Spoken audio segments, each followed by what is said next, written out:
Great afternoon, everyone. My name is Stephanie Busbus from St. Louis University, and I am here to represent the Philippine Association for Language Teaching Incorporated. Before starting, I wish to thank the Malaysian English Language Teachers Association for this great event, for the invitation, and for having a very good relationship with BALT with the Philippines.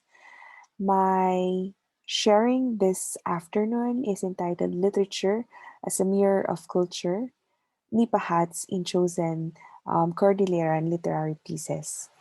This idea came when I was a student and one of my teachers said, if there is a verb that connects literature and life, what would that be? And my professor said it's mirror. So from then on, I really wanted to have literary studies and, of course, depicting life and culture. So I had this opportunity to do a research on Cordilleran literature and, of course, to relate it with the Nipah Huts. So the aim of this study is to unlock cultural underpinnings in a Nipah Hut. In the Philippines, we call it Bahay Kubo, but in the locality, in the Cordilleras, we call it Abong. So as seen in chosen literary pieces from the Cordilleras, and the Cordilleras is north of the Philippines. So this is how the Nipah Hut would look like, and it used to be the structures of most houses in the area before the Spanish period. So I would always use a reference before the Spanish period, before before they colonized the Philippines, as this were the normal structures seen in the earlier times. So they are pyramidal. They have pyramidal roof. The walls were low, and the floor was raised a few feet above the ground, as it can be seen from the picture. And this Bahay Kubo is described by the CNN report to be one of the most illustrative and recognized icons of the Philippines. In fact, some literature would call it the national symbol for home or for abode among Philippines.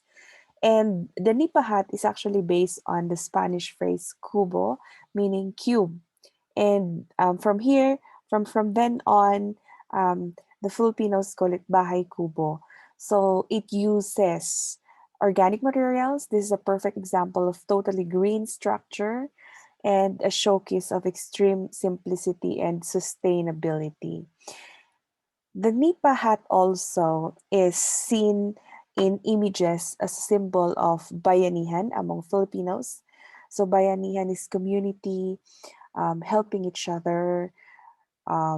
Literally, long time ago, we see people carrying a nipa hut from one place to another in cases when the place is not already safe to live, and the people can easily transfer from one place to another.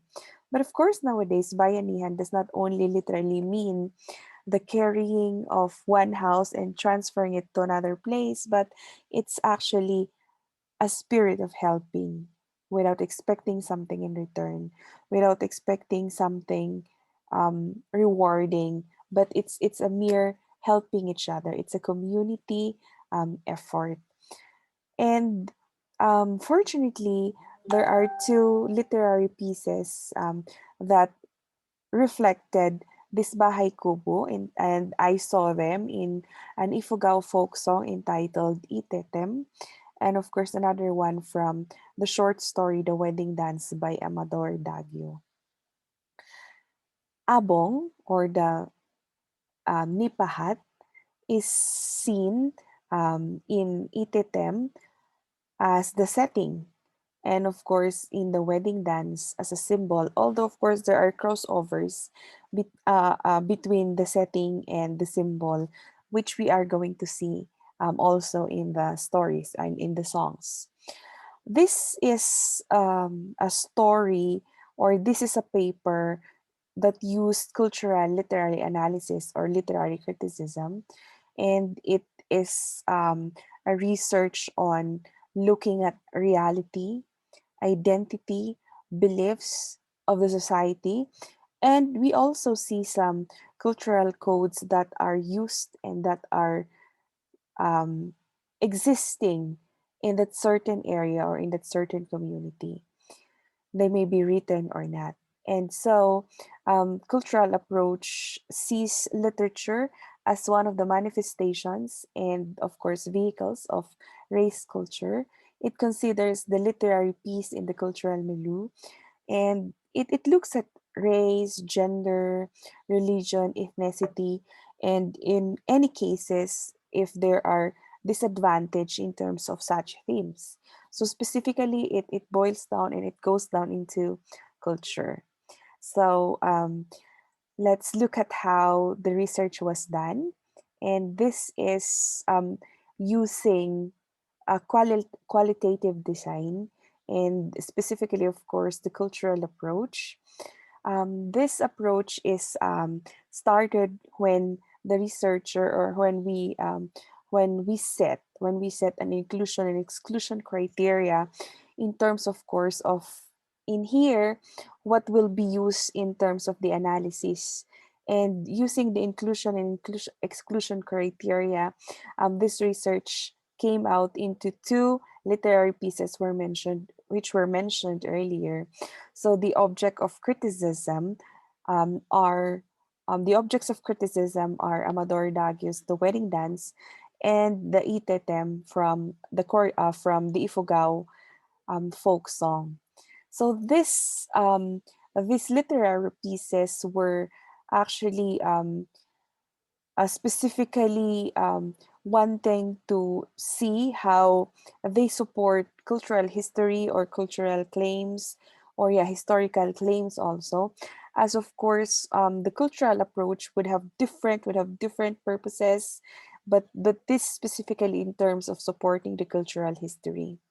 So after, of course, doing grades into how this Bahay Kubo were used in the stories, they were thematized. And the latest part that I did was to triangulate it by means of interviewing folks from the area, although it was a little bit difficult to personally talk to the elders, but I was able to connect through some teachers in the area and to ask them also if the findings um, if they are in agreement of the findings or not. And of course their this interviews were recorded for references, and it came out into three important results.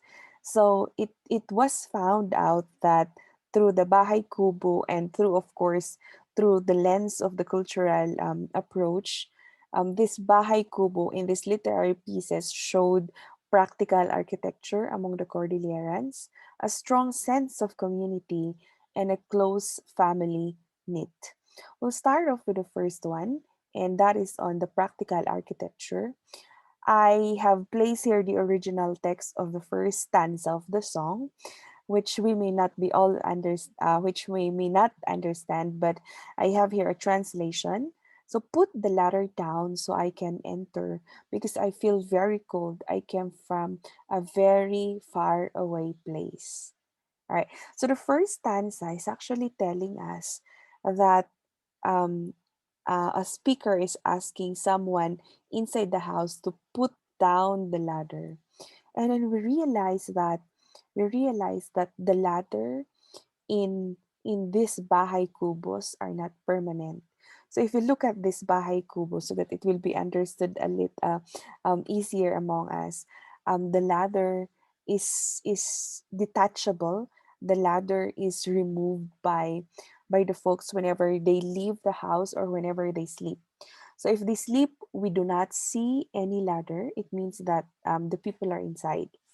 And in the next picture, we realize that if the ladder is outside, it means that no one is inside the bahay kubo, but the person left. Okay, so there is a place where they're going to put the ladder. So putting down the ladder, and I say this is for protection and of course for safety purposes. And I got a corroboration from the interviews that indeed this is for protection and safety. So protection from outside forces, they call it outside forces, or someone who do not belong to the tribe, or someone whom they do not trust. Then take note that these stories were long time ago, were written long time ago, and for safety purposes. So for protection from people who would invade the house, and of course for also safety from animals and from other people. And we realize also, although it's not part of the study, but um, these bahay kubos are not only abode of people, but abode of as rice granaries. And it's also um, so that there will be no other ways for rats to get inside this bahay kubo and eat the the produce of the farmers, because this is a farming community. In That's in Ititam. And of course in the wedding dance, I quoted some lines here. We are rich for the upper horizontal log, which serve as the edge of the head high threshold. Clinging to the love, he lifted himself with one bound that carried him across to the narrow door. He slid back and cover, stepped inside, then pushed the cover back in place. After some moments during which he seemed to wait, he talked to the listening darkness. In here, we realize that they have their means, okay, their secret ways of building their bahay kubo in such a way that they themselves can they own among themselves they can um, enter the moment they wish to, and other people couldn't. Okay, so members of the family know how to get into the bahay kubo, which others may not. Okay, unless of course they are invited. So it became a practical architecture also, as people there would normally leave their houses the whole day and go to the fields, and no one would be looking after these houses. That is why they devise these kinds of architecture. The second thing also that we realize here is their very strong sense of community. So our second theme here is a strong sense of community. And we have some lines translated already in English, like get into our house because you feel cold. Prepare the food, let us eat. I am tired. I came from a far place. Lay the mat, let us sleep. I am tired. I came from a far place. So it's like the chorus, the refrain of the song. And we realize here that people are very hospitable and very accommodating, despite the fact that the ladders are detachable. When during the interview, one of course of the participants said it's a form of welcoming attitude also, and accommodation if they put down the ladder for you. And if they put down the ladder for you, we realize that it's not only the ladder being put down, but it's their responsibility already. It's their responsibility already to feed you and to let you sleep there, to give you food, to give you water, and everything that you need in a family. And apparently, in the stories of the participants, they said that when it's already dark, you can just not knock, but shout, but ask anyone, any of the houses, to put down their ladder, even if you don't know them, even if it's not your relative. For as long as you belong to the same community, you can just ask someone from that house to put down their ladder. And once they put down their ladder, you can sleep there, you can eat there, and you can leave the following day. Normally, the people will put down their ladder, especially when they are familiar with you, or when they know that you belong to the same community with them, even if they do not personally know you. So that gives us a very strong sense of community among them. And the final theme that came out is, of course, the very close family knit. The bahay kubo that has four walls. That's supposed to be bahay kubo. Um, but a fam, but a family where one would always want to go. Okay, so it has a formal, it has four walls, but it is a place where a family would always want to go home. It's a place where everyone in the family do things together. So in the story of the wedding dance, Lumnai um, just wanted to go home to the parents and all.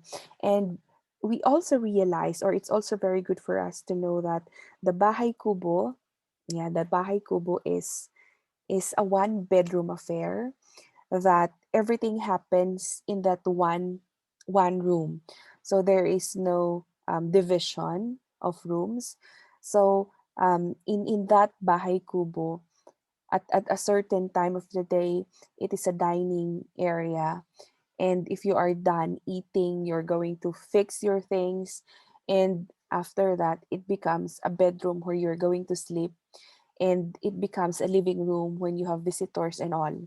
And it makes relationship closer because of this proximity, not only physically, of course, but it keeps people do things together. And it breaks the wall, okay, of having, of being separated from one person to another within the family. So the family sleep together, the family dine together, the family would tell stories together. There are no individual rooms where they can keep themselves and do whatever they wish to do. So these are some structures of the Bahay Kubo. So we realize that life in a Bahay Kubo is not restricted by walls of the house. It includes the lives of the neighbors and friends who often are considered as relatives. Everyone is relative in the province. Solid communal ties will bring them together in giving aid to a family. If a new house has to be constructed, it takes a reasonable large amount number of people to transfer the Nipah Hut if a family wants to move to another place. And this is a humble kubo, and it's not only an indigenous house. In fact, there are lesser bahay kubo nowadays as compared before. And nowadays, like the bahay kubo is a secondary home already, not the main home. But it is an architectural and monumental masterpiece considered as a national symbol, a cultural heritage, and a token of togetherness. This time honored abode serves as a testament to the simple and clean but resilient Filipino spirit. It embodies the character of the provincial landscape of the Philippines and reflects the Philippine identity as well as the heart and soul of a Filipino country life. And in the Cordilleras, in the Cordilleras, we see um, how creative they are in terms of their architecture. And the setting of the song Itetem is in Ifugao. And incidentally, I have taken some corroboration saying that the people from Ifugao are really very creative architectures, and that is why it's also seen in their stories. I wish to thank everyone for listening in this very short sharing. And once again, I would like to thank Melta for the invitation. And thank you, everyone, for being here in this session. And I am willing to answer your questions if there are after this lecture. Thank you very much.